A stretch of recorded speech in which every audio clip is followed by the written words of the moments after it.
does Victory Lap mean for you?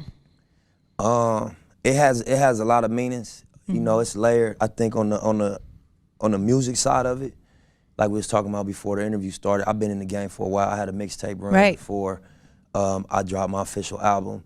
You know, we've been building on like a grassroots level for a while. Right. And so just to, you know, we always had our eyes set on taking it to the next level and continuing to grow. So to put an album out, to get a new partnership, to be able to establish ourselves on our terms, it was always important to me that I was able to bring myself as an executive also, you know, because we was always invested in from day one, we was playing multiple roles. Outside of doing the music, we was also handling all of my business. So I never wanted to be represented as just an artist. So to be able to do a partnership with Atlantic through our company and get my first album out through that. Yeah, because this is your first major debut album. For sure. So that was big. That's a victory to me.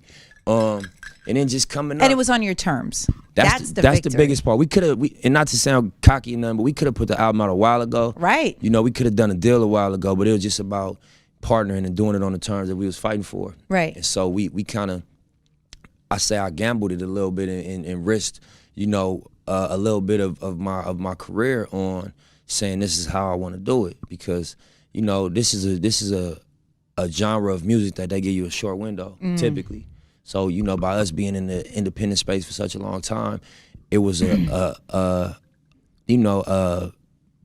behind the table convo of like, you know, this might be taking too long, or, you know what I mean, you might be hurting yourself by trying to hold out, but I feel like everything ended up working out how it was supposed to. You bet on yourself. 100%. That's what it was. It's like, well, I actually believe in myself and it's fine. I'm gonna do it this way. Yeah. And I think that, man, it just speaks volumes, and you've always been so big on ownership. Yeah. And can you explain to people why ownership is so important? Because I think it sounds good, but I don't think they understand truly the power behind it. Like, you own your masters.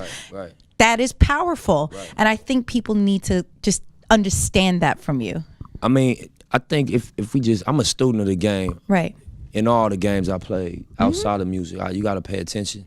And the people that, you know, empower themselves to have a career after the music stop, right, to have a chair after the music stop, somewhere to actually sit down, they had untraditional business arrangements. Right. They didn't have the traditional interaction with the music industry, because it's built, you know, to, for lack of a better word, to you kind of like manipulate the artists for their own. And you know, the industry wasn't built by artists, so you can't even be mad at it for real. You just got to figure out how to use whatever leverage you got to become an exception to that rule, because it's a rule. You got great soul singers, great R&B artists, even early hip hop artists that's pioneers, that's in the, you know, Hall of Fame of this thing, but financially they're not in the best situations. Doesn't that make you sad? It makes me sad when I see that. It actually, it irks me, it infuriates me, because this is not how we should treat the legends. Right. And it really bothers me, and I'm just like, my heart breaks, because I feel like every other genre, they take care of everybody that goes through their genre. Right. They could go on tour when they're 100 bazillion years old, 100%. And people will show out and support. And so when I see that, what is it? What happened? I mean, I don't got the full science on it, but Sure. I feel like a lot of it maybe has to do with people didn't really believe that hip hop would do what it did. Right. And was gonna be sustainable. Like, right. It been going for what, 30, 40 years Yeah. now? And then we got people that had transcended, like, you know the names, that took it all the way to the next level in business.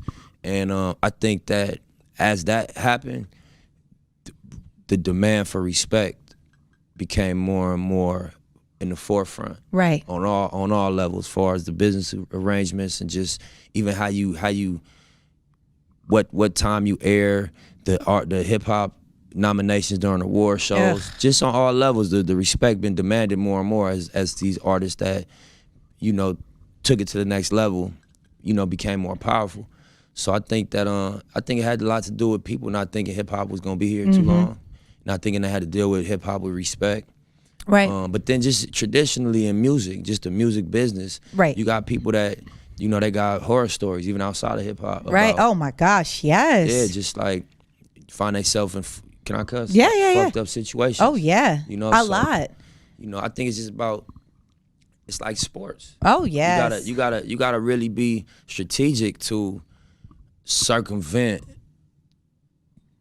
you know, the traditional outcome, which Right. is like, you know, you broke after 5-6 years after you done with crazy. your career. You know what I mean? So the ones that are able to, you know, transcend and become opposite to that, you gotta salute and tip your hat and then pay attention to their moves and take pages out their